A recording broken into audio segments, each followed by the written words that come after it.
Hello, and welcome to this week's episode of Gaming Views, the podcast that packs a Nintendo power glove punch to the face of gaming and exits the other side in a fist of news, views, deep dives, and reviews.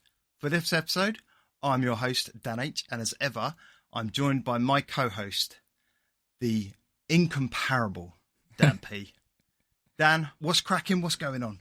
I'm overjoyed at that introduction. Thank you. Good. I'm glad you liked it. That was a little surprise for you, a little special thing for you. God, put me to shame. How's it going? It's hot, Dan. It's hot. It is sticky as today, isn't it? I know we're saying it, and probably everyone's saying it, but oh my word, yeah. But I've got a secret weapon. We're allowed to do that. Yeah, that's true, actually. But I've got a secret weapon tonight. I'm not sure how well it's working, but I've got my feet in ice packs to keep cool. Ice packs. I have ice packs. It's such a good piece of advice. Just stick your feet in ice packs. I was telling someone at work today that what I wanted to do, because my wife taught me the trick years ago, that if you put your feet, your ankles, I mean, you can do pulse points, but I think it's a wrist as well, but once I put my feet into some cold water, and it just keeps you so cool. And I wanted to do that. Then I realised that where my feet are, just behind it, there's an extension lead with about 5 plugs plugged in. And I remembered back, the little I remember about science was that that's probably not a good... Water and electricity don't mix. Yeah. I think it took me until playing Bioshock to realise that. That's one of the first lessons they teach you in that. So ice packs. We'll see. Ask me at the end of the episode how it's gone. There's no plugs by your feet right now, right? Well, there are, but I'm thinking ice packs are fine because it's all, it's all solid, isn't it? So I don't want your screen suddenly just black out. If you see what little hair I've got stand on end towards it, Wicked. All right. So we're gonna do today's episode. Crack on with it. It's quite a chunky, meaty topic in a number of ways, actually. When we get to the point of discussion. But just before that, I think what we should do is play a lovely little ad from the guys over at Game Club Pod, or as I like to call them, GCP.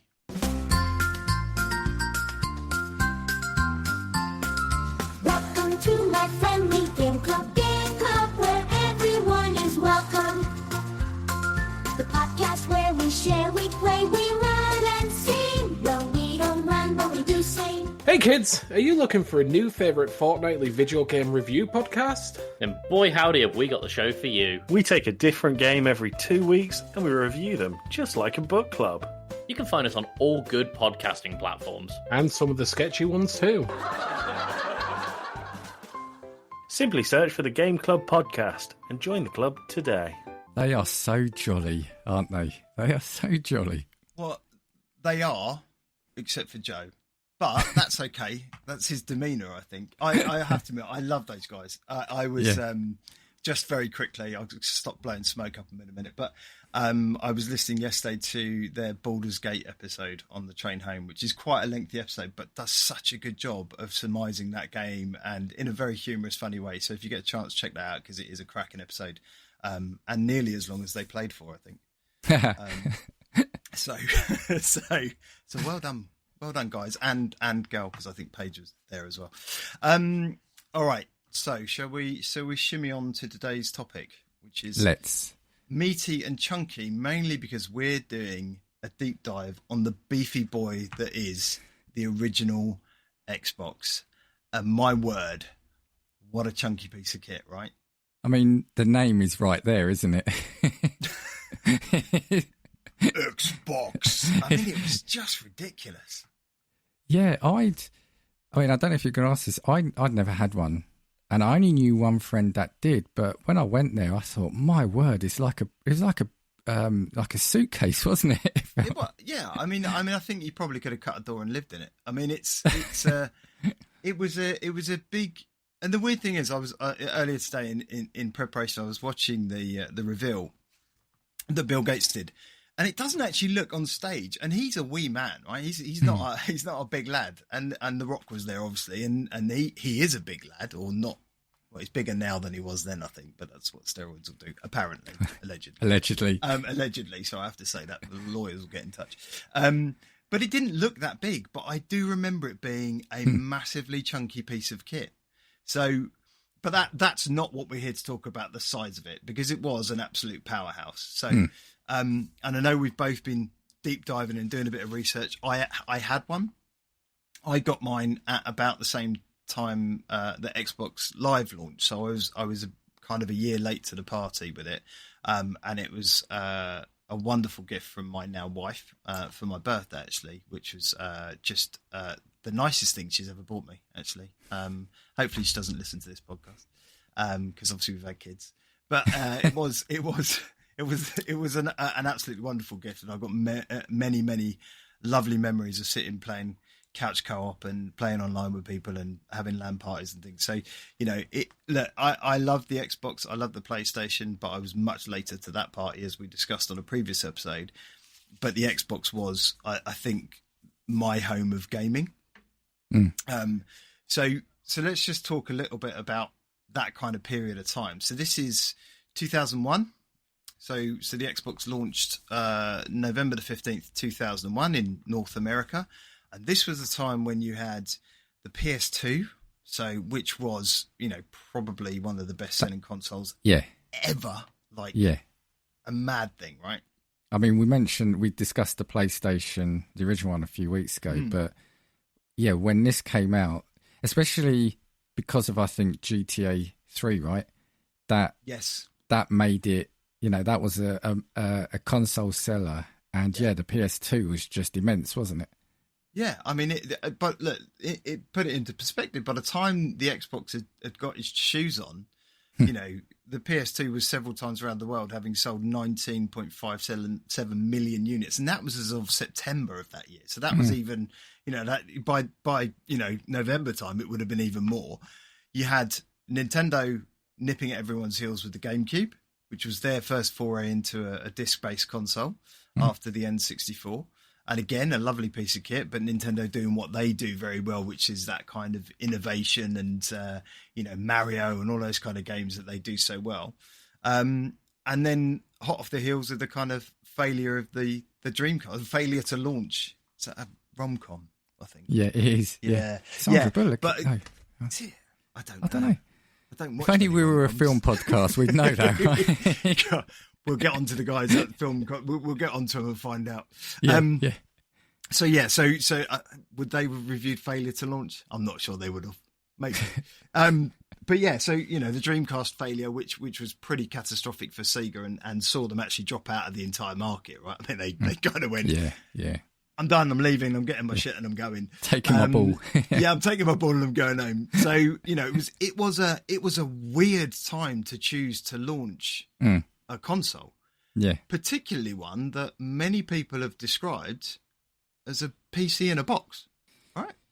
Yeah, I mean, that's the accusation it's had for the last couple of generations, especially the Series X, right? I think that might have just been Microsoft sticking their foot firmly in their mouth and refusing to take it out. I think that was every time they open their mouth about it, it becomes more and more like a PC. DRM I was going to ask you a question on this, though, and tell me if you were going to cover this after. Does it surprise you that it took them so long to get into the console market because of their history with gaming on the PC, or do you think it needed the success of the PlayStation 2 for them to kind of sort of take confidence in releasing? I'm not sure it was confidence. From everything I've read, it seemed to be a bit of a knee-jerk reaction, because you're right, they were highly prolific in developing PC games. Microsoft software is their bread and butter, and includes in the name. But that's what they were doing. So I think the shock was that they actually went so far as to release a piece of hardware. But the thing that I read or have read a lot about is actually it was Bill Gates' real kind of nervousness around what he saw as Sony's dominance in the market and potentially its efforts placed the PlayStation as, you know, the center of entertainment at home, Yeah. because the PS2 had not just games, it had a CD player and a DVD player. DVD, yeah. Right, so yeah. it was movies, music, and I think, you know, from what I understand, it was Bill Gates kind of going, hang on a minute, we could be in trouble here, because who's going to want to play a PC if you've got that all in one feature set, you know, in a great games console. So I think it was necessarily surprising. I mean, was it a weird time to launch it? Definitely. You know, I mean, not many companies brave enough to go, well, that console that was really good and did online as well, which was the Dreamcast, kind of failed as badly as it did, and then go, we'll launch. But I guess the other thing, Microsoft got buckets of money. I mean, well, yes, we'll that get helps. onto that later. Yeah. But you know, but they had buckets of money to throw at this stuff, and yeah. But that's it. I saw as well that they were worried of losing the living room, as it were, to Sony. But, you know, the fact that PCs are still so dominant. Could you imagine if then it was, if they did and it was, you know, Sony were making all the sort of like the software for your PCs now, and imagine if we were in an alternate universe where it was... It'd be weird, wouldn't it? Yeah. It'd be one of those sliding doors moments where everything's Sony-fied. Yeah, I just found it interesting. Healthy, right? Yeah. It's, absolutely. And I think it came at that right time, that intersection. It was that time when, you know, it was absolutely needed that someone stepped up, because, you know, it was never going to be Nintendo. I love those guys and I love what they do. It's a bit wacky. It's a bit weird. It's a bit different to everyone else. They don't play everyone else's game. You know, everyone else is playing football and they walk on with a hockey stick. They're those kind of guys, right? They're not, you know, so I love what they do, but they were never going to be the ones to step up to the plate and try and challenge Sony. And I think that, you know, that's the wellspring. The Xbox launched the whole wellspring for the console wars, and I'm going to put that in inverted brackets because I think it's a load of old bollocks. But, you know, it is. I mean, it's, you know, you can have your families and stuff, but you do. We agree on that, but yeah, there's an episode I feel there somewhere. Oh, all day long. Yeah, maybe more than one. And if you took part in the console wars, get in touch with us here at Gaming Views. Yeah. What's your memories of the console wars? Your people, I've got an injury in my knee from the console wars. I got shot with an arrow. No, I'm not doing that joke. Yeah, Sniper Boy XXX24. Message us, yeah. So look, anyway, back to what we were talking about. So, Xbox launched, November 15th, 2001. It was a beast. I mean, and in fairness, it was an absolute powerhouse. This thing rocked, you know, PC architecture. I mean, it was essentially built off the back of, let's get to the name, right? So the DirectX box was what was originally planned, right? Which was all about the APIs that DirectX does, which basically bypasses all the need to the Windows fluff so you can get to your media quicker. That's essentially what it does, if you want to know. And they wanted to build a home entertainment console based around DirectX. They did a bunch of kind of focus groups and all the sort of things that lovely marketers do, and people went, why are you calling it DirectX box? Just call it the Xbox, which is how we got to the name.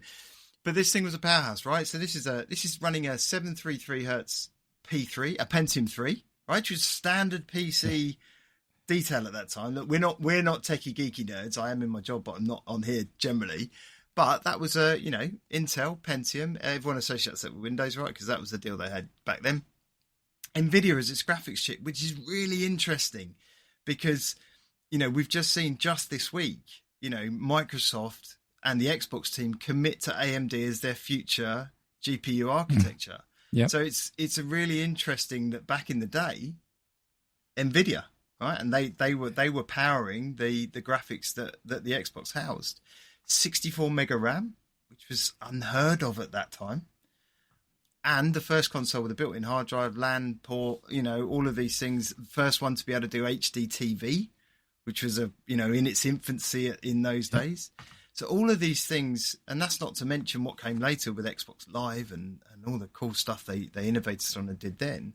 At the time, this thing was an absolute beast, you know, and comparably, and you know, I'll get to putting some shots up, like the comparisons between some of the games that were capable of running and the clarity and general speed at which they run versus their competitors, including the PS2, was something else. People were blown away by what it could do. Yeah, and it's interesting though you say that, because I've if I'm okay to do so, I compared it to what the Series X is now, because I did that with the PlayStation and the PS5, and it is fun what you've said, because the CPU 733 megahertz, Pentium 3, now it's an 8-core AMD 3.8 gigahertz. The GPU was 233 megahertz Nvidia, now it's AMD 12 teraflops. It's got RAM, 64 megabyte compared to 16 gigabyte. The storage on the Xbox was 8 to 10 gigabyte HDD, and now it's a 1 terabyte SSD. The resolution up to 720p, now it's up to 8K or 4K native. But I love this one they've put on here. When they have to put something in, because the late models have, it's got backwards compatibility, none on the Xbox. And it's like, well, because that was the first one, right? And the Xbox Series X extensive, yeah. What would it be backwards compatible with? Your old PC from back in the day, right? I can play Age of Empires 1 on it. I can port my save over. Yeah, not sure about that. But yeah, I mean, it was huge in terms of not just in terms of size, but also in terms of capability. And I was always impressed by it. But I think also, and I don't know what you think about this, I think what that also speaks to is, because it was built on standard PC architecture, from the GPU to the volume of RAM it had, to the processor, the CPU. I think people, and in particular development houses that were around at the time, were familiar with that kind of architecture. They were familiar with coding for the build that the Xbox was, because you've got this history of PC builds. So it's hardly surprising that the games that were created, and look, we all know people put a load of stuff into launch games because they want it to look the best, be the best, all those kind of things. So, I think people had a really good handle on it. And I think what you see nowadays, and particularly as we've seen through the generations of consoles come out, you see this kind of iterative thing where, a console launches and you've got, some nice games that come out originally. And I think you saw this with the PlayStation 1, right, which had a very different architecture. You saw there were some nice launch games. They were okay. But as that thing, 7 years later, the difference between what was being developed then and what's being developed at the start were night and day. Yeah. Because, people got a handle on it. And I genuinely think that's what was happening, with the Xbox, was people already had a handle on it. So it was easier to pump those games out in a way that was more consistent and conducive to kind of PC engineering games. Yeah, well, we'll see it with a lot of consoles. Was it the PS3? I want to think 3. They were saying it was really difficult to code for at the start, and it was only at the end of its life that they were really getting the best out of it. And it's really funny to think, isn't it? Because we know that developers get like the development kits early on, but it's incredible to think that it takes so many years for a developer to get the best out of a system. And I think that's exactly what it is. I think it's taking the time and care and diligence to do that. And clearly, Xbox had a leg up, I think, in doing that. So, so look, there were some interesting launch titles. Let's talk about launch titles. We'll gloss over the biggest one that everyone knows about, because we will talk about that a bit more later. And that's Halo Combat Evolved. Project Gotham Racing, which I think still now is such a cult hit, and people still reference it. I still hear it banded about. When are they going to remake Project Gotham? It was such a great game. It was a genuinely brilliant racing game. And again, really highlighted and showcased what the Xbox was capable of from a graphics perspective. Dead or Alive 3, similar thing, right? Great fighting game, 3D fighting game that, again, just really visually impressive. This is an interesting one, because I've got a feeling this jumped ship. And this is Oddworld Munch's Odyssey. And I think Abe's Odyssey was on the PS1. And was it the PS1 or the PS2? But it jumped across to Xbox. Because Munch's Odyssey was the sequel, right? Yeah, I've got memories that, it flip-flopped, for want of a better term, Yeah. The next one's interesting, because this is a game that they kind of They tried to go for that party thing, and this was Fusion Frenzy. Yeah. I don't know if you ever played this. It was I've a bit seen mad. it. Yeah, I've seen it. It was a very Dayglow party game show type game where you were a bit like Running Man, I guess, and a bit mad. But yeah, I mean, it wasn't my cup of tea. I had it, but it wasn't my cup of tea. Probably traded it very quickly after. Yeah. Amped freestyle snowboarding, which was, I guess, the spiritual ancestor of kind of SSX Tricky and all those kind of great games that came after. A bunch of sports stuff, I'll reel them off, but you had Madden NFL 2002, NBA Live 2002, NHL Hits 2002. These are all 2002, I'm just going to say that. NFL Fever, NASCAR Heat, and NASCAR Thunder. So lots of sport, unsurprisingly all from EA, who were big supporters of the Xbox up front. Right, Electronic Arts were massively supportive of, mainly because they'd had their own problems, I think, launching a console. It's funny not seeing a FIFA on there, is it? Yeah. that's what I thought was missing. I'm not sad about that, Dan. Tony Hawk's Pro Skater 2. What game? Yeah. Reminds me, Tony Hawk's Pro Skater 3 and 4 have just come out, haven't they? Well, that's what I was going to say. How funny, we're talking about this now when, they just 2 weeks ago it was highlighted in the Xbox showcase. Yeah, they've just launched as well on live, I think. So, or the demo, someone needs to go and get those. And then you had a bunch of stuff: Arctic Thunder, Cell Damage, Dark Summit, Mad Dash Racing, Shrek, Test Drive, Off Road, Wide Open, Transworld Surf, Air Force Delta Storm, and 4x4 Evo 2 in a bargain bucket near you around about December 2001. I suspect those ones. Yeah. So. Sorry, I was going to say the one I should have looked into. The one I'm interested in is the Test Drive Off Road, because there was, back on the Amiga, I think there was a series of games called Test Drive. And I remember having Test PC Drive, as well. 2 or 3, I think. So I wondered if that's part of that series, because I know they did an open world Test Drive game a few years back as well. They tried to I'm sure Test Drive was Codemasters. May have been. Yeah, I think they were very car-y, weren't they? Yeah, because they did Colin McRae's Rally and all those ones as well, didn't they? I'm sure it was. I could be completely wrong, and I'm sure someone will correct me, Joey, at some point. Contact us. Let us know. Let us know if we've been wrong. Stick in the comments on YouTube, which we forgot to say earlier. Please like and subscribe. But only one per tweet or one per person, please. Yeah, just one of our incorrect mistakes. So, let's go back. Xbox. Pretty broad lineup for launches, right? We talked about the PlayStation 1 previously.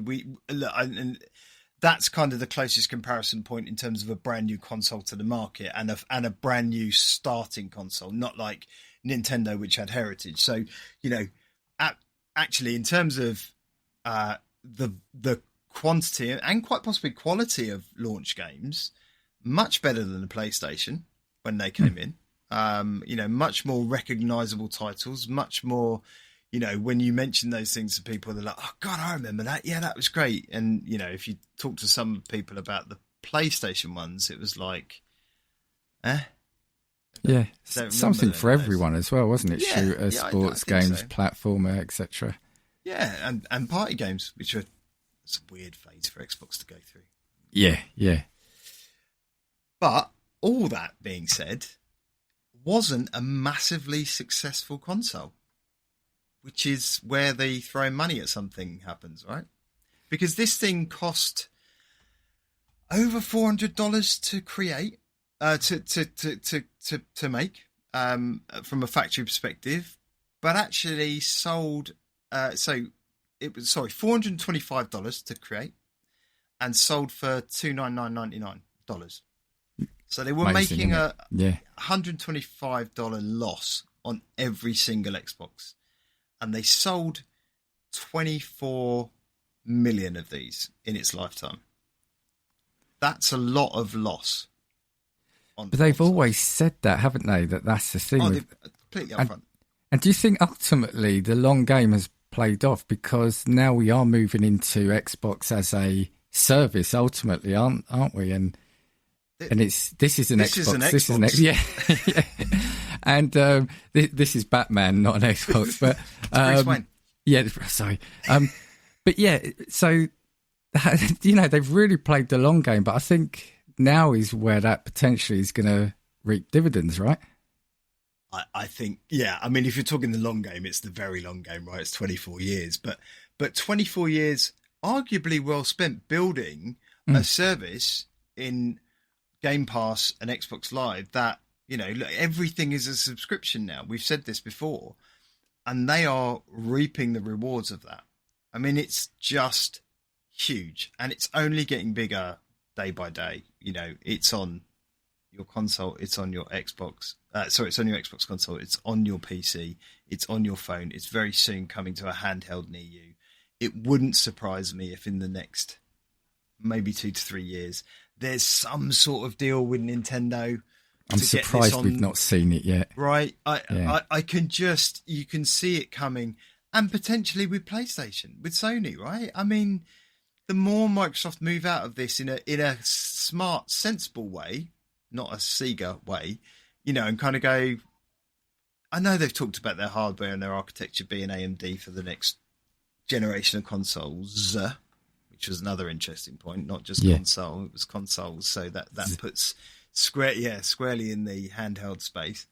But as they shuffle away from this and maybe kind of think, well, we're making a ton of money off of what we do really well, and we just buy studios and create games, maybe, irony of irony, they'll move back to primarily being software development away from hardware, create better services, and flog them to other people.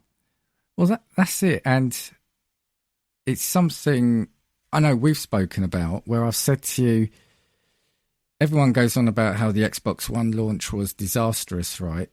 But I still maintain, whilst it was, I'm not saying it was the best launch, I think they were ahead of their time. I think what they were doing is coming to pass now, other than the real DRM bit.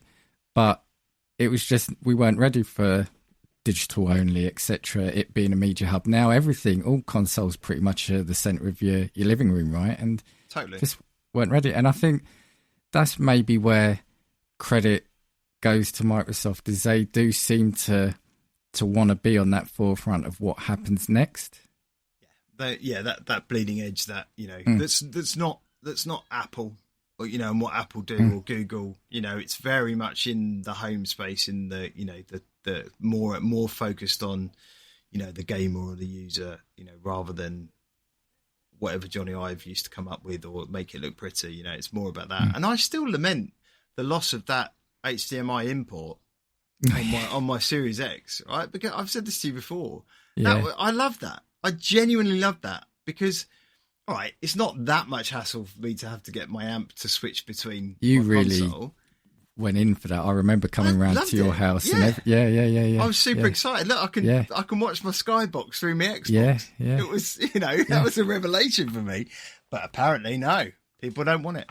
But that's the thing, and that's why I look back on that, and I wonder if people look back on that now and say, maybe were they too harsh on what was happening, because we're there now.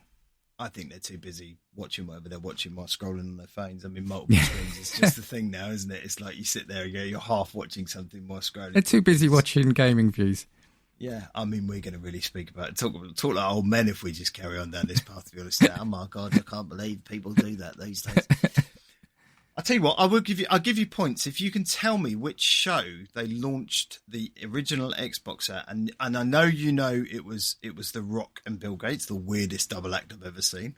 Yeah, the straight man and the straight man, which is just odd. But if you can tell me what show it was launched at.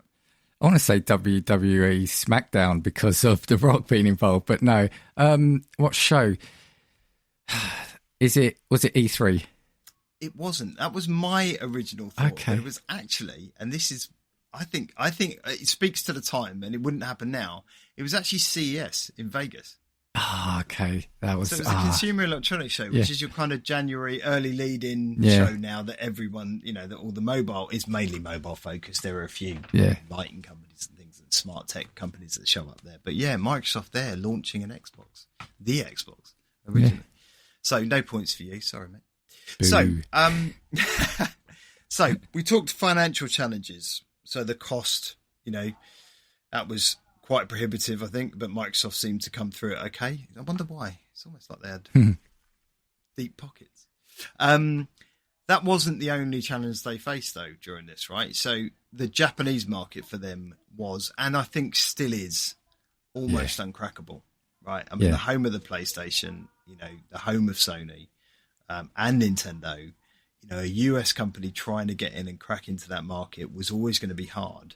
But then you launch something that you're probably going to need a trolley to take home when you buy it from the store. Yeah. And when you get home and open that wonderful package, you're faced with the Duke.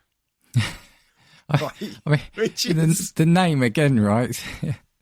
I mean, I know why it was called that, but just in hindsight. Tell the audience. It's because I think that's what they called it internally, because I think it was the name of the son of one of the designers or somebody who was involved in it. So I think Duke was the nickname of the son. Sorry. There you go. Came from Seamus Blackley, one of the key creators of the Xbox. He named it after the nickname of the son of a Microsoft hardware executive who was involved in it. What a wonderful little fact. I always assumed it was something to do with John Wayne. Well, that's Get the thing. off your horse and drink your milk. That guy, I thought, I don't know.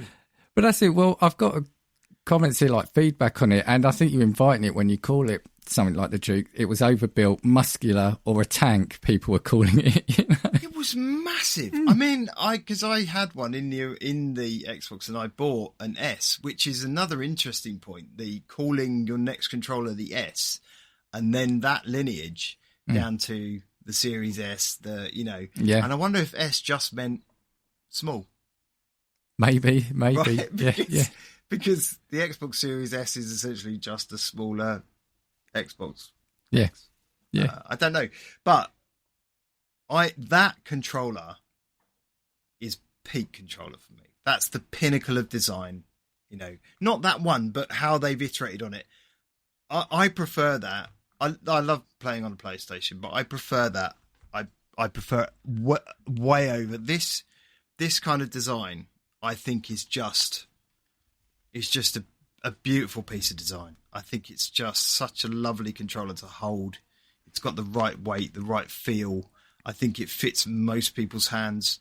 The Duke never could have done that right. Yeah. I mean, it was massive. I will get some pictures and we will show. And if you haven't seen it and you're listening on podcast, please go and have a look at the Duke, because it's I don't know if it was Mad Cats or anyone like that, but didn't they bring a version out a few years ago? They brought it back. Yeah. Are Mad Cats still around? I don't know. I don't know, but it feels like it was something. But it's like, I don't remember too many people calling out for it, because it's as you say, I think the Xbox controller now is perfect. Yeah. I find, for me anyway, I've always thought the PlayStation ones were a little too small. Sound like Goldilocks. The Xbox is just right, but I couldn't imagine. Oh, baby bear. Yeah, I couldn't imagine using the Duke controller. That's incredible. It was unwieldy. I must have had it for a good 6 months or so, maybe even a year, before I then got the S. I don't even know when the S controller was launched. I know it was afterwards.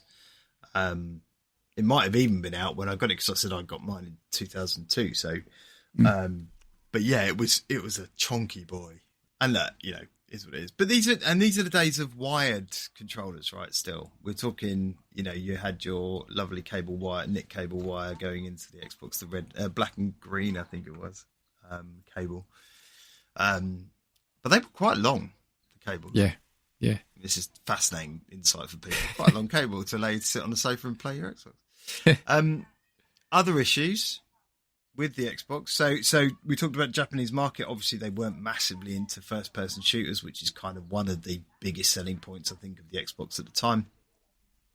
And sadly, only sold 500,000 units. So only 500,000 of these things ever sold. It is essentially an endangered species in Japan now, I suspect. Yeah, that's always felt like the shame for the Xbox, because I know we'll do the 360 at some point, so I know they really courted like the Japanese developers then. There was a lot more RPGs, but yeah, it's because you always see those charts, and it's such an outlier, isn't it? I mean, less than 500,000, I think, as you said. It's just. It's mad, isn't it? Harsh. It's like, next to, it's essentially next to nothing result. Yeah, yeah. Which is mad. But they had quite strong software support from Japanese markets. Sega in particular. I mean, we dump on them because of the Dreamcast and everything, and it was a great machine, by the way. We'll have to do that at some point because I didn't even own one of those, and maybe I did briefly. I threw it away when they stopped making games for it. But they had an exclusivity deal with Sega, and so Panzer Dragoon Auto came out. Yep. Jet Set Radio Future, which was that the sequel to Jet Set Radio. And then, so they had support for the Japanese market to try and entice people in, but it just failed catastrophically. And then they went and bought Bungie and Rare, and the cycle continues up till now. Well, right? yeah. This is their bread and butter now. So then, talking about, I'm not going to try and go to town on their failures, but they then during its first few years there was an issue with DVD scratching. So many users reported that DVDs or game discs would scratch. So Microsoft had to offer replacements and repairs for the units. And then there's the other one, modding. It was a massive thing. It must have been a really big problem for Microsoft at the time, knowing what I know. And I'm talking about the remove the case, new chip on the board modding. You essentially turned your Xbox into I can rip anything and play anything. That was what it was. I don't know what the statute of limitations on this stuff is. I should probably be careful. But essentially, you turned it into a machine that you could just rip games and never have to pay for anything again. And the thing is, with the size of the CDs or DVDs at that time, you could fit about 12 games on a disc. Well, so you literally just go through a menu and choosing what you want. Plus, then you can make it an NKV player, so you could watch, dodgy movies and all that sort of thing on it. So I think that must have been a massive headache for Microsoft and put a real dent in what they were trying to do and their potential deals with software developers, I'd imagine. Yeah, and I remember also, and again, bring them in, I know PlayStation also suffered from that as well, didn't they? I think the PS2 especially. But yeah, it felt like that was a time when people just wanted to crack everything, didn't they? Yeah, it was first it was DVD region codes. Yeah, can you go into the menu and find my word, yes, those? yeah. That was kind of the start of it. And then you got hooked, and you're like, I'll just do a little bit more. It's like a drug. I'll just go and take the top off of this and see if I can make it run something else. Well, then digression, but the irony was, remember those piracy adverts used to get the start of DVDs, like you wouldn't steal this, you wouldn't steal that, so don't steal, pirate films. The irony was it the music for that, and even the font was stolen from elsewhere to be used in that advert. I mean, I used to make a point of sitting watching those on pirated movies. I had the irony. I didn't. Dan, I don't know. I might have to hold auditions for a co-host from episodes 10 onwards. So send your CV in too. You should do it. I'm going to go and play Night Rain. All right, so let's talk a little bit about what happened a year after. Because a year to the day after the Xbox launched, Microsoft launched arguably their pivot point, their unique selling point, the thing that really made them diverge from what other console makers were doing at the time. And I'm talking primarily Nintendo and Sony because they were kind of the only people in the market. And that was the launch of Xbox Live, which was the first gaming digital media service ever. Nothing like it had been seen before. I don't think anything like it's been seen since. There's been many imitators, but they've not done what Microsoft did then. And this is essentially open your console up to allow you to game with your friends, with people across the world, and create an environment that was probably in its infancy for PC gamers mainly at the time, right? That kind of online multiplayer kind of thing, but in a much more robust. And it came with a headset. Do you remember that dodgy headset it came with? Yeah, that one from a call center with the little yeah, they were terrible.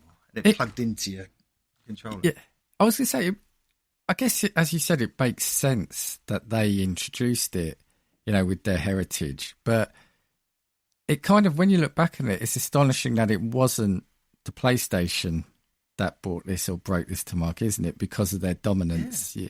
It's because I remember, as you said, I mean, Xbox, I've had both PlayStations, etc. I think Xbox Live as a service, especially back then, just felt so polished. I mean, I didn't have it. I said I didn't have the original Xbox. You had the blades, didn't you? Yeah. I knew you'd say that. But what it did, I think in hindsight, looking back at it, I don't think most people would say, "Oh, it was the Xbox." If you weren't aware, you'd say, "Right, who brought online gaming to the home?" You'd probably say PlayStation. Yeah, and I think they were inevitably playing catch up after them, right? Because they did launch something similar. I remember a video. Was it Metal Gear Solid Online or something? They launched it with, and it was like wireframe Metal Gear Solid people creeping around this trailer. I'll try and find it, but I'm sure they launched with that, and it was a real catch up game for them because Microsoft were already way ahead on the front foot in terms of doing this. And actually, this is the thing that also launched the gamer tag, which another innovation that people now, everyone has them.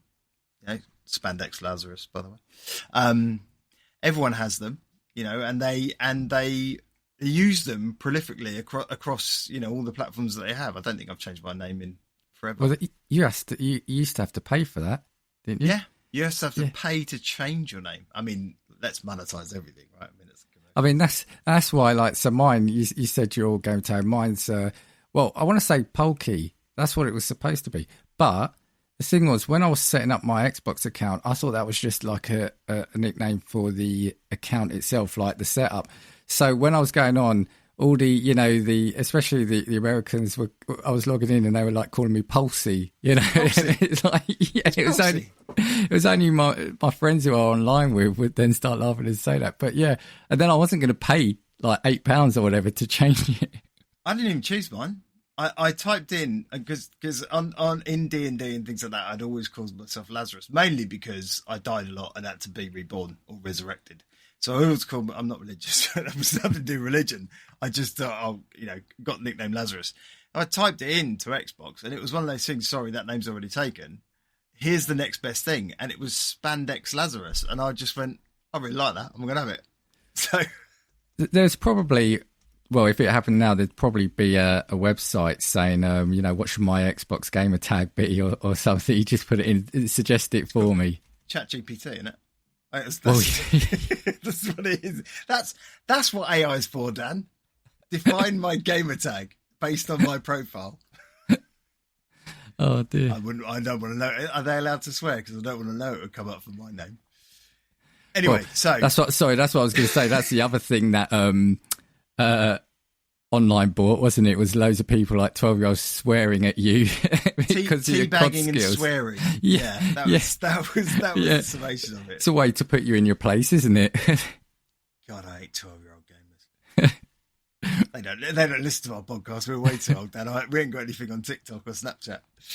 So, those 12-year-old gamers are now 40-year-olds. That's the thing. That's true. The ones it's a different generation now. Damn it. Yeah, I hate 40-year-old gamers. Sorry, 24-year-old gamers who are listening. Anyway, launch titles with Xbox Live, because this was a whole new service for them, right? So this launched as well. So this was, so let's talk about it. So the price, $49.99 for a year, which isn't, it's not that different to Game Pass now, because Live's kind of thrown in, right? It's not a thing anymore. It's not playing online. You kind of get to play online. It's everything else that comes with it now. Yeah, but what is it? It's £40. Is it £40 a month for Game Pass? Do you know what? I can't remember. No, I don't think I pay that. I think I pay $13.99 for Ultimate. Yeah, I think though, depends, CD keys, etc., without wanting to advertise, but I think you get offers and stuff. Didn't I remember when I think they bought out Ultimate, there was this weird thing where you could buy like the Game Pass memberships for like, I don't know, off Amazon. They were selling them quite cheap and then convert it. Go on Eurogamer now, there's an article on it. Literally that says you had to do the latest one. Yeah, so I think I had about 3 years worth of Xbox, Game Pass when it came out. But Yeah, and the PlayStation Wallet, and you could buy them at a discount, and interestingly, slight sidebar, Amazon actually stopped you being able to do that on the Amazon website because of that very reason. Right. Okay. So so they no longer allow you to use gift cards to purchase Xbox Live or PlayStation Network for that very purpose. There you go. I mean, it's not like he hasn't got enough money, is it? He can afford to lose a couple of. You don't make it by giving it. Well, actually, Microsoft. I wouldn't know, Dan. well, I was going to say Microsoft have proven the exception there, haven't they? Yeah. You do make it by giving it away because that's what they did with the Xbox. $125 loss on every console produced. Thank you very much. Yeah. Launch titles. Okay, so Unreal Championship. Do you remember Unreal? I used to love Unreal. Yes, yeah. That was big back in the day, wasn't it? Yeah. Really big. I loved that game. MotoGP, Mech Assault, Tom Clancy's Ghost Recon, and extra special one, mainly because I couldn't stand it, Crimson Skies, High Road to Revenge. Right, yes. A very forgettable romp through the open skies. Yeah. Why was that online? I mean, that is almost as bad as Microsoft Flight Simulator. I'm sorry. I don't understand it. Oh, but we've all downloaded that and flown over our town, haven't we? No, that's a you thing, dude. That's a you thing, dude. No, I've not done it. I will never do it. I refuse to do it, even though I think you can download an ornithopter from June, which I've said before is my favourite thing. I'm still not going to do it. The problem with that is it's about like 300 gigabyte in size. I think that's the problem. Is it? Yeah, it's massive, isn't it? It used to come on like 12 discs or something, didn't it? When you used to buy it. Yeah. That was Monkey Island. That was the Chuck's Revenge. Oh, you can't beat Monkey Island. We are going to do a deep dive on that, I think, at some point. I know it's a PC game, but we've all played it. It's on the consoles. I've got it. I've got the remaster on the. Oh yeah, of course. Xbox. Yeah. LucasArts stuff always. Yeah. All right, we'll give that a bash through at some point. We keep threatening to do this and never actually tip up doing it, Dan. We should honour what we say. Right, so let's just go through some of the innovations of Xbox Live quickly. Unified online identity, i.e. gamer tag, which we've spoken about. Friends list. Right, mine's quite short. Friends list, unsurprisingly. Voice chat. I think that's huge. If we look at gaming, I think that's been one of the biggest things, yeah. I mean, anything that allows you to be sworn at profusely by a 12-year-old, that'll be worth it. It's not the reason I gave up online gaming, honest. Matchmaking. Yeah. First service to do it. Do you know what I mean? I mean, this is all stuff that... And you'll like this one because it's the prelude to your favourite horse armour. DLC. It enabled DLC. It was one of the first consoles to push the service for downloadable content through the original Xbox because it had that limited hard drive space so you could store it. And again, I would like to talk about DLC at one point, but just look at where we're at now. Everything. I mean, good for good or bad, but microtransactions, DLC, expansions, digital game, etc. This again, if you think about it, back then it must have, you must have had people say, why do we want this? Why do we want to buy extra things? I've got the game on the disc here. Oh, how things have changed there. But, you can imagine some of these things may have been kind of rubbish back then, but it's set the standard again now, right? 100%. And the next one's even worse. The final one that I've got on here. What's that? Which is free updates. Because there is not a game that doesn't launch now that doesn't have a day one patch. Yeah. The game's gone gold. Is it finished? No. I always, because you learn the hard way, don't you? After a couple of times, I remember whenever I've bought a new game, it doesn't matter. I probably won't play it till that night or the next day, but you get it installing straight away. Put it in. Leave you it might overnight. be lucky. You might be lucky that you can play it the same day. Yeah. Right. So that's covered kind of Xbox Live, the launch of Xbox, its successes, and it was successful, albeit not as much as I think they'd hoped for. I certainly loved it. I do, before we kind of move through wrap up, and we'll spend a little bit of time talking about this because the Xbox had some standout games, the original Xbox, right? So you had one I know you love, which was Knights of the Old Republic. So that was on the original Xbox, a fantastic Star Wars standalone story. And, even today, it's still absolutely brilliant. Sold 2.3 million copies. Cracking game. If you haven't played it, you can pick it up Steam for next to nothing. And I'm sure you can find it on Xbox Live and, one of the services to all PlayStation. Splinter Cell. What a series that was as well. Yeah. And the standout one for that in the Xbox was Chaos Theory. Yep. Again, another brilliant, stealth game. And actually probably where I started actually enjoying stealth games, because prior to that, because it gave you the tools to feel powerful enough to do something about it. Yeah. I loved Metal Gear Solid, but I just died a lot or got caught a lot. Yeah, Splinter Cell, almost in certain parts you could go shooting, and it was more than just, it felt like it was more than a stealth game, if you know what I mean. It absolutely. It felt Great more story, actiony. Yeah. And there's that Korean one we spoke about that looked very Splinter Cell at the Game Awards, that had the really random name that I'm quite looking forward to, because that looks like that. And now a Netflix anime as well, Splinter Cell cartoon. Yeah. Be interesting. And this one is one of my favourites, mainly because of it's my kind of sense of humour, and that's Fable, which, for all Peter Molyneux's rhetoric and, plant an acorn, grow a tree, all that kind of nonsense that he came out with, still just a stunning piece of, humour and brilliantly, sharply, wittily told, almost in a, Discworld-esque kind of, that Terry Pratchett type British humour. Fable was great. It's just an amazing game. And it's actually that I've got a list of the top 10 best-selling original Xbox games. Fable comes in at number 4 with 3 million. That's unsurprising, really. Unsurprisingly, well, we've got Halo 2, number 1, 8.46 million.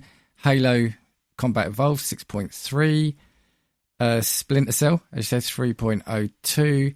We got the Elder Scrolls 3 Morrowind, which I'd forgotten was on the Xbox. Original Xbox, yeah. Yeah. We've got Need for Speed Underground 2. That is Star Wars Knights of the Old Republic, Project Gotham Racing, and Dead or Alive 3. Yeah. Those were the top-selling games. So the other ones, I guess the only ones I had on my list is stuff that stood out, and mainly because they were either on another console but played better on the Xbox or looked better, or because they were exclusive. And that was, you might remember, I'm sure you remember some of these. So Ninja Gaiden Black was an awesome ninja simulator. What more do you want? Grand Theft Auto San Andreas. Yeah. Right. This one is, and I'm just gutted that you can't get it, and I have looked for it, and I know you can't get it at the moment now. But Chronicles of Riddick: Escape from Butcher Bay. What a game! I had that on the PC, but what a game! I think Starburst Studios, I want to say that, or Starbreeze. Yes, Starbreeze. That's it. Yeah, Starburst. Starburst, or Opal Fruits as they used to be known. Them ones. Not a sponsor, but could be. I think that's what Talking Smack says. So yeah, I like Opal Fruits. And the other two that I had that weren't on this list, but were two that just jumped out at me because I remember playing them so much, and that was Psychonauts, which we've mentioned before, just a phenomenal game. Yeah. And the other one, which I also really, really loved, was Oddworld Stranger's Wrath. Yeah, I never got into those. Well, I never had them. Not that I didn't get into them, but it wasn't like Oddworld. Yeah. I think you can still pick it up. If you can pick it up, Dan, please go and play it, because it is brilliant. It's a first-person bounty hunter game, and it's just brilliant. Yeah, all those games really passed me by, and I'm not sure why. Yeah. There's a song in there somewhere. Yeah. Definitely. Right, so let's talk about the biggie, the launch title of all launch titles. And I think when anyone thinks about a launch title, you kind of go, it's probably that, isn't it? And that is Halo Combat Evolved. So this was developed by Bungie. It launched with the Xbox on November the 15th, 2001. It was the flagship title, and I remember seeing this in magazines probably the entire year on the run up to the launch of that console. And what was interesting, in different shapes, different. Every time you saw a screenshot, it looked almost like it was different, or very different from what they'd previously shown. And interestingly, this game started out as a real-time strategy game. Really? Which is funny because they did do one then, Halo Wars, didn't they? Yeah, right? yeah. So it actually became that. Yeah. Yeah, started out in development as an RTS, then evolved into a third-person shooter. So then was kind of like, because they'd done Marathon, they'd done kind of previous things, but then they kind of went, oh, we'll make it a third-person. It's different, and it wasn't until then, they finally made the decision to be the FPS that it kindly just went stratospheric. So you could say the combat evolved. Maybe that's where they got it from. Yeah. I'm not even gonna laugh at that joke. Although It probably is. It probably is. The combat evolved from the combat RTS evolved, yeah. And if not, we coined it here all these years later. So, Microsoft actually acquired Bungie the year before launch. Yeah. So in 2000, they acquired Bungie. Seen as a strategic move to get a flagship title, because I think at the time they were kind of like, crap, we've got a console coming out and we ain't got anything that we can sell with it. So obviously the game and the console at that time was still in development. It was originally intended as a Mac and PC title, which again you can see that leg up of being able to know what you're building and how you're building it really helped them create something special. The Combat Evolved title was added by Microsoft, but Bungie didn't like it. But when mummy and daddy are paying the bills, you kind of have to do what you're told, right? It was ambitious in its scope and its reality as well. Mm-hmm. I hate when people say that. It's quite ambitious in its reality. It was set in space fighting aliens. It's not. Yeah, it's not that much gritty realism with little cute aliens that you had to. I never got that. And you're in an exosuit, Dan, and you can, you're this towering Spartan of like 7 foot tall who can jump, leap tall buildings. And those vehicles, was it the Warthog would never be allowed? It would never be allowed. Pelican, just madness. So I've got a question for you, and I'm interested to see what you think this is. Yeah. So, Halo, the original Halo, pioneered 3 things that I think we now take for granted in playing games. One's a bit tenuous, but it pioneered these 3 things. I'm wondering if you can tell me what 3 things they were. I'm not going to.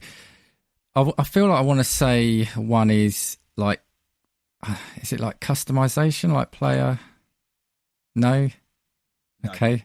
So I'm not talking about the multiplayer element. So I'll run you through them because it's slightly unfair. So I'll go from least exciting to what I think is not in cutscenes. Okay. So the first one is seamless vehicle integration. It's kind of in any FPS you play now, right? But the ability to get in, jump into a car, drive around, jump out, that. Right? Okay. The first one in Halo. Yeah. Second, one thing that a lot of people take for granted now, and I know I do because I'm old, aim assist. So aim assist was not a thing until Halo introduced it. Thank you, Halo. And the third thing, which we have all got to thank Halo for, and the millions of COD players and everyone else out there have to thank Halo for, and that is the twin stick first-person shooter controls. And by that, I mean left to move and right to aim. Yep, that was the first. Wow. Okay. Didn't exist beforehand. And that actually led to some of the innovations in the design of the Xbox's controller, because the PlayStation controller, the DualShock or whatever it was before that, your thumb buttons are aligned, right? They're level, aren't they? Yeah. They're level. Yeah. Are they still? They still are, aren't they? They still are. Yeah. To this day, Sony put their foot down and said, we ain't moving it. But Sony offset to allow for that freedom of movement and aim. So thanks, Halo. That's yeah. Pretty cool, right? I had not. No, that is really cool, actually. To think that a game has that one game has given us that. Yeah. Okay. Pretty cool, right? So late. Sorry, I'm still thinking about it. So late on as well, in theory, in gaming history too, right? Yeah. But I read that. I mean, I didn't come up with that. I read that, and even I was sitting there going, "It can't be right." Yeah. And I'm going back, going, "What? Well, it was Doom. No, it wasn't in Doom." And then because everything before that was primarily a keyboard. Yeah. WASD mouse. That was so you didn't. There wasn't any. What was before that? The PlayStation controller was the only thing you had. Yeah. And there weren't any games on that did that. So, yeah. That The is other cool. interesting That's thing cool. about it, obviously, it was originally designed as an open world game, but not the hardware just wasn't that capable of handling it. And actually, it's not until the latest Halo game that they actually went open world. I think that probably worked in its favour, though. I would have thought. I would as well. I mean, it wasn't so much it definitely wasn't a corridor shooter, right? No. I mean, everyone cites the Cartographer as one of their favourite levels, right? With that, because it's that open expanse of beach and landing the pelicans, dropping the warthogs, and the big fights, and going through the structures and stuff. I mean, so I think it's not open world per se, but it's certainly not a corridor shooter in that respect. So yeah, that was Halo in a nutshell. Did you play much Halo? I did, but it was one kind of like Half-Life. I came to it a bit later on, so I played it on the PC. So effectively, I only played the first Halo. Okay. And then when I got the Xbox years later, so I got the 360 in, I think we said 2008. By that point, I'm going to guess Halo 2 was definitely out and possibly Halo 3. So I think I picked them up. So I've been playing them now, and the Master Chief Collection, is great. So I think kind of like Half-Life, I enjoy the games, but I've never, I kind of missed that wave of euphoria for it. But yeah, I've got appreciation. I remember playing it on the PC and just finding that different to kind of the other shooters we had at the time. Yeah, it very, very much so. And it was, I had so much fun playing that game, particularly couch co-op with people or LAN parties with friends. And one of the greatest joys in that game ever is the sticky grenades. Yeah, because they're just so much fun. Do you know what I mean? I watched a video the other day, and I can't remember which Halo it was on, and it was someone throwing a sticky grenade, and it was a 1 in a million thing. Someone had thrown one, and someone had thrown another one, and they'd landed on each other and gone back to the guy who'd thrown it and blown up. And it was just a 1 in a million of those things. Yeah. I'll have to check my my Xbox account, because at some point I was playing online for it, and I found it really difficult. I mean, it's definitely not a COD, Call of Duty. It was harder. But I remember having some videos, and probably some of them were me being utterly awful, but I remember there being some really fun things, predominantly with the sticky grenades. So I'll have a look for those if I've still got them. Sticky grenades, just a bunch of fun, and and there was some amazing maps on that as well. But I loved Halo, and it was apart from kind of your Half-Life, your single player stories, probably one of the ones that I played quite a lot of online as well at the time when it came out. But not so much when I got to Halo 2 and 3, weirdly. It was Halo just seemed like something special at that time that really clicked. So that was the game that launched the Xbox and sticks around. And if you're lucky, and if rumours are to be believed, you'll be able to play in all its glory, completely revamped, next year for its 25th anniversary. Oh, really? If you remember the end of the Xbox show when what's his face is up there talking about the games, and he said, and also a game that's been with us since the beginning, and there's me going, "Oh, it's Perfect Dark." It's gonna be Halo, right? Yeah. What I would say about Halo, whilst I wasn't necessarily riding the euphoria of it, I do really love it and appreciate it for the fact that they've continued to try build that world up and then do the other games. Like, I really liked, what was the one that most people didn't like because it wasn't Master Chief? Was it Reach? No, was it Reach? ODST, that was ODST, it, wasn't it? Yeah. I enjoyed that as well. But I like the fact that it's got this whole lore, this whole background, and that's what I appreciate in games. So yeah, I enjoyed that about it. Yeah. And a Paramount season that stopped far too early. I'm sure you watched it. That's probably why. No, do you know what? I haven't. And yeah, I'll some Dan P strikes again. You can't put that on me. That one, you can't put that on me. Yeah. I've got a few other things I did want to throw. I was waiting to see if you said it. Let's see. So, yeah, just about why they did it. You kind of said it, but and this is because I find this incredible, is like they wanted to keep Windows and DirectX relevant, which is also why they, like you said, called it the Direct Xbox. So, like, ultimately, what would you call it? It's a graphics, it's not a driver, is it? Or was it? They built a console just to keep DirectX sort of in the minds of people. Direct is essentially your API integration to allow you to bypass certain functions of Windows to get to the good stuff. That's essentially what it is. So, and it's still around now. So it's incredible that kind of based out on that. I do remember there was a long period of time in PC gaming, and actually it's probably references some of the stuff and pain that I had around getting Half-Life and stuff installed back in the day, where if you didn't have the right version of DirectX, Dan, this is my memory. And so you'd be downloading, and oh god, this is my memory about DirectX. Yeah, being a pain. Massive pain. Sorry, Microsoft. The reason why the Duke was so big, did you see that? Because he said The Rock liked to play it. Well, yeah. Well, they said the Microsoft wanted a sleeker design, but their supplier refused to rework the existing massive controller circuit board layout. As a result, the board couldn't be folded or compacted, forcing the entire shell to be built around a large flat PCB. That was it. Brilliant. Yeah. That's it. Seamus Blackley said the Duke was huge because the circuit board supplier refused to shrink the design. We didn't have time to fight it, so we built the shell around it. That's brilliant. I can't not do it. I can't not do it. Something you said, and we skirted over, but the first console with a built-in hard drive, and if you remember on the PlayStation 1, we were talking about having to have memory cards, etc., and this changed that. Microsoft tried to buy Nintendo, but they were laughed out the room. Yes. Yeah. I'm sure there's a famous story about that. We'll have to look up. But first console with an Ethernet port by default. It had a hidden Easter egg, apparently.